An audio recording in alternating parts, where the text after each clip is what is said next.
ওরে শালা এইটা কি? এইটা দিয়ে চিন্তাই দে দে দে তোর তো এখনো ট্রেনিং এর অভাব, তুই তো ঠিক রকম চিন্তাই করতে পারিস না। এটা এইভাবে ধর, এইভাবে ধর, এই জায়গায় এই বরাবর ধর। হ্যাঁ এই জায়গায় এখন বল কি আছে বাইর কর, বল যে কি আছে তোর ভাই কর। এখন চেক করি আমার পকেটে থেকে মানি ব্যাগ বাইর কর, আমার পকেট থেকে মানি ব্যাগ বের কর। আরে তোর পকেট না, আমার পকেট থেকে মানি ব্যাগ বের কর। দেখ তো সব পকেট কি মানে পিছনের পকেটে মানি ব্যাগ থাকে না সামনের পকেটে মানি ব্যাগ থাকে? अबे साले পিছনের পকেট থেকে বের কর। হ্যাঁ মানি ব্যাগ বের কর,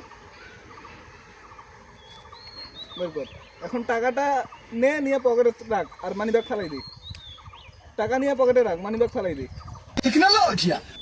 डिप्रेशन টাকা কি আমাকে দিতে হবে? টাকা পকেটে রাখ, তোর পকেটে রাখ, পকেটে রাখ। এখন তো টাকা তো নিছোস, এখন তো পালাইতে হবে না। তো এখন আমাকে তো মেরে পালাইতে হবে, তো আমার মার, এখন মারে পালাও।